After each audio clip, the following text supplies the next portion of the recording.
7시간에서 8시간 정도 충분히 잤는데도 아침에 일어나면 몸이 무겁고 피곤하다고 느끼시나요? 커피를 마셔도 에너지 드링크를 마셔도 그 순간뿐이고 오후가 되면 다시 에너지가 파닥나는 느낌?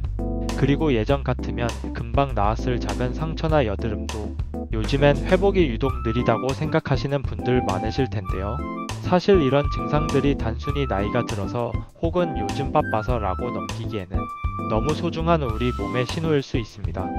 오늘 이 영상을 끝까지 보시면 여러분의 몸이 지금 어떤 상태인지 알 수 있을 거예요. 안녕하세요, 여러분. 오늘은 정말 중요한 건강 이야기를 가지고 왔습니다. 먼저 염증이라는 것에 대해 간단히 설명드리며, 염증은 사실 나쁜 게 아닙니다. 우리 몸을 보호하기 위한 자연스러운 면역 반응이거든요.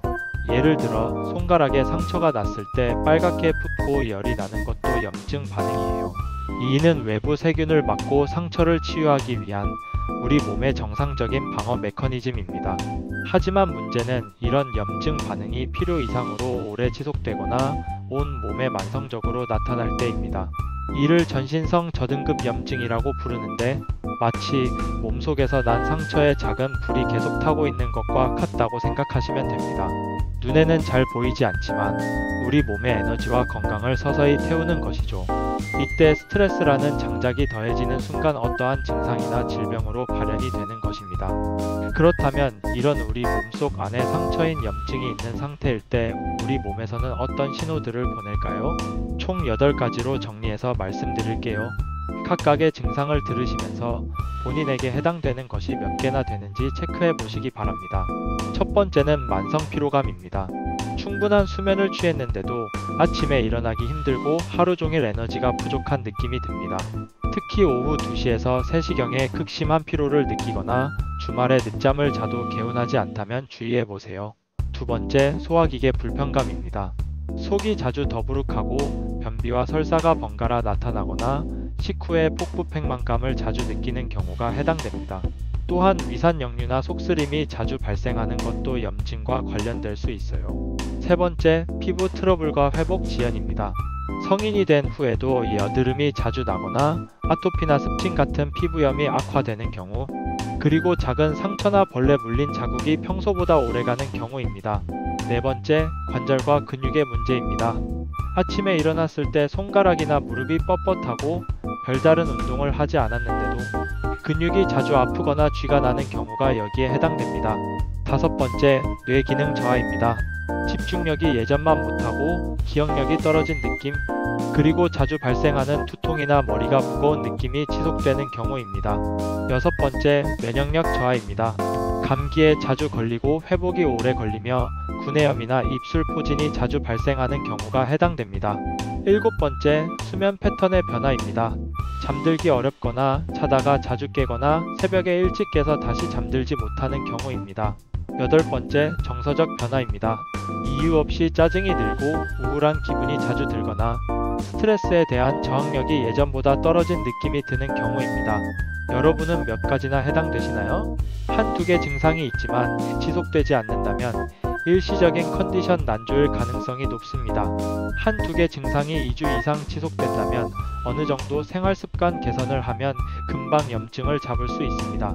3, 4개 증상이 2주 이상 지속된다면 주의 깊게 관찰하고 생활습관 개선이 필요한 단계입니다. 5개 이상이라면 적극적인 관리와 예방 단계를 벗어났기 때문에 치료를 고려해 보셔야 합니다. 그렇다면 이런 염증은 왜 생기는 걸까요? 현대인들에게 흔한 원인들을 살펴보면, 먼저 스트레스가 가장 큰 요인 중 하나입니다. 업무 스트레스, 인간관계 스트레스, 경제적 부담 등이 지속되면 우리 몸에서는 계속해서 스트레스 호르몬인 코르티솔을 분비하게 되고, 이것이 염증 반응을 증가시킵니다. 두 번째는 수면 부족과 수면의 질 저하입니다. 현대인들은 평균 6시간 미만의 수면을 취하는 경우가 많은데, 이는 우리 몸의 회복과 면역 시스템 정상화에 필요한 시간이 부족하다는 뜻입니다. 세 번째는 식습관의 문제입니다. 가공식품, 설탕이 많은 음식, 트랜스지방이 포함되는 음식들을 자주 섭취하거나 불규칙한 식사 패턴은 장내 환경을 악화시키고 염증을 증가시킵니다. 네 번째는 운동 부족입니다. 규칙적인 운동은 항염 효과가 있는데 현대인들의 앉아있는 생활 패턴은 이런 자연스러운 항염 기능을 약화시킵니다. 앞서 말씀드린 8가지 증상 중에서 한두 가지 증상이 2주 이상 지속되고 있다면 이는 단순한 일시적 컨디션 난조가 아닐 가능성이 높습니다. 특히 이런 증상들이 점점 심해지고 있거나 일상생활에 지장을 줄 정도라면 반드시 이 문제를 신경 쓰고 대처하셔야 합니다. 하지만 걱정하지 마세요. 이런 염증 상태는 조기에 발견하고 적절히 관리하면 충분히 개선할 수 있습니다. 실제로 생활습관 개선만으로도 많은 분들이 극적인 변화를 경험하고 계세요. 중요한 건 우리 몸의 신호를 무시하지 않는 것입니다. 나이가 들어서 바빠서라고 넘기지 마시고 본인의 건강에 관심을 가지고 적극적으로 관리하시는 것이 핵심이에요. 다음 영상에서는 이런 염증을 줄이기 위한 구체적이고 실천 가능한 생활습관 개선 방법들을 알려드리겠습니다. 하루에 한 스푼만 먹는 것으로 일상에서 바로 실천할 수 있는 방안을 준비했으니 꼭 다음 영상도 확인해보세요. 여러분의 건강한 내일을 위해 오늘부터 작은 변화를 시작해 보시기 바랍니다. 구독과 좋아요는 더 많은 분들에게 유용한 건강 정보를 전달하는 데 큰 힘이 됩니다. 감사합니다. 본 내용은 일반적인 건강 정보 제공 목적이며 개인의 구체적인 증상에 대해서는 반드시 의료진과 상담하시기 바랍니다.